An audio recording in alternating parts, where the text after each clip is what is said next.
you would expect, and I'll give you more details later. In contrast, the Muslim community in Europe is not as integrated, but they have a relatively higher level of enfranchisement within the government. Okay. What would you attribute that to? I think what you see in the American Muslim community is that the Muslim community is very diverse. And if you go to anybody who goes to a Friday prayer service at the Islamic Center, it would not be unusual to easily bump into people that come from 20, 30 different nations around the world. And it will not be also uncommon to bump into people who have lived here for hundreds of years, generations, whose parents have fought in the world wars, or in the Korean War, or in the Vietnam War, or even in the Gulf War. So you would see a very diverse community. Now, what you also see, and this was a poll that my group, the Council on American Islamic Relations, did in 2006, the first ever polling data on American Muslim voters. And what we found is that the American Muslim community is more educated and more wealthy than the average national numbers.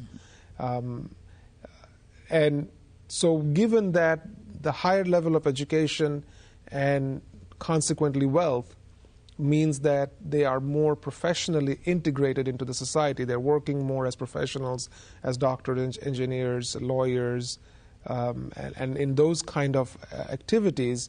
So it gives them a higher level of integration with the rest of the society. They don't live in ghettos. They don't live in secluded neighborhoods.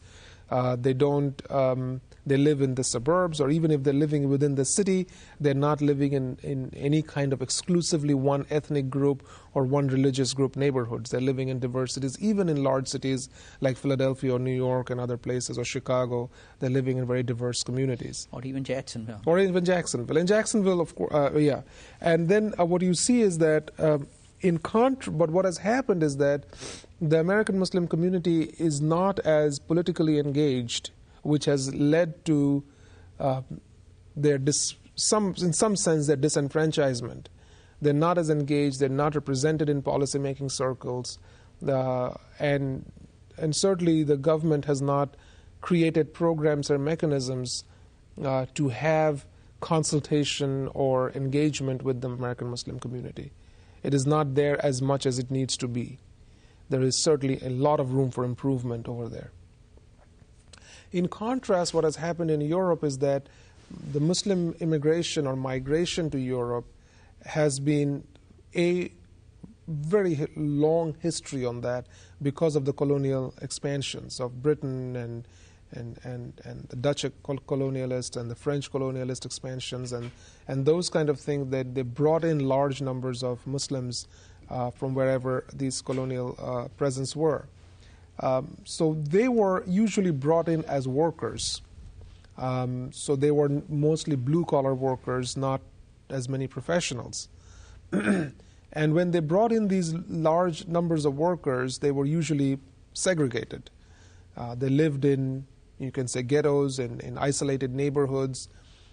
So the experience was shaped by that historical condition. They became isolated. They have been living there longer, and in some sense that gave them some kind of a voting bloc.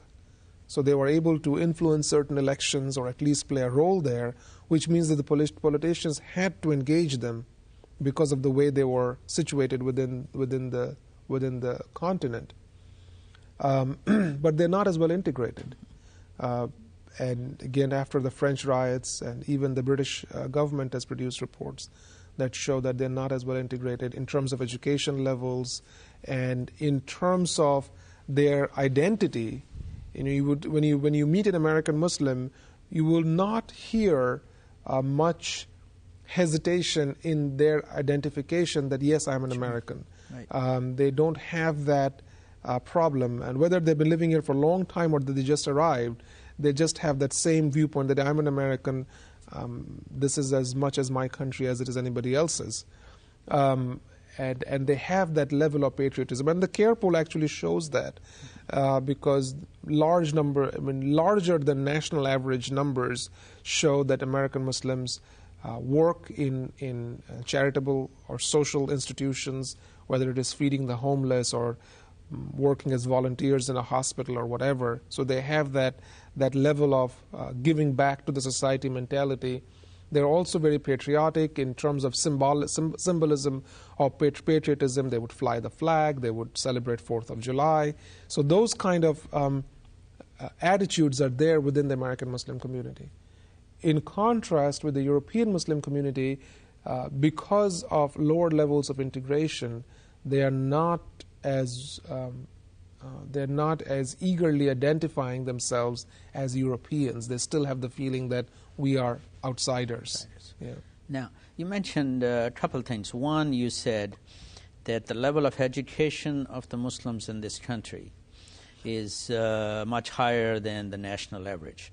Do you have any data specifically? Yeah. I mean, the CARE poll, we found that in the CARE poll, we found, here are the numbers. The Muslim voters are young and highly educated. 62% have obtained a bachelor degree or higher. 62%. 62%. This is double the national average. This is double the national average. They have a bachelor's registered. degree. They have a bachelor's degree or higher. More than half the community is made up of professionals. 43% have a household income of $50,000 or higher. 78% are married, and the community is also very diverse in terms of their religious attitudes. 31% attend a mosque on a weekly basis, 16% attend it once or twice a month, and 27% say they seldom or never attend. And the largest number of respondents, they said that they just considered themselves to be Muslims.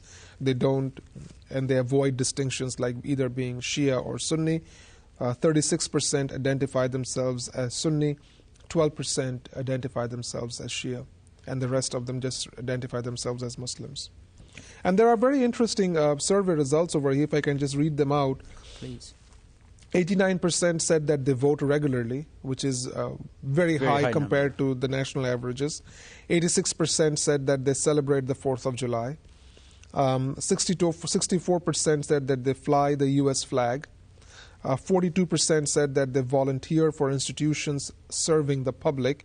This is almost twice the national average. Not twice, but 1.5 times the national average. The national average is 29% nationwide in 2005. And on social and political issues, the views of the American Muslims are also very diverse. You can see 84% said that Muslims should strongly emphasize their shared values with Christians and Jews. 82% said that terrorist attacks harm American Muslims. 77% said that Muslims worship the same God as Christians and Jews. This is really a reversal. When we did our polling on the general American population, very small numbers, I do not recall what the exact numbers were, but very small numbers reported that they believed that Muslims worship the same God as Christians and Jews. So within the Muslim community, there is a greater recognition that the God of the Muslims and Muslims are not different from the God of Christians and Jews. But unfortunately, in the Christian and Jewish community, that level of knowledge is not there as it is in the Muslim community. 69% of the American Muslim community said that a just resolution to the Palestinian cause would improve America's standing in the Muslim world. So it is really a top issue, and this is not very surprisingly, because in my travels across the Middle East and in my discussions with Muslim groups outside, I have always found that the number one issue, and polling data, Gallup and others have done polling across the Muslim world, that the number one issue in the Muslim world is a just resolution to the Palestinian situation there.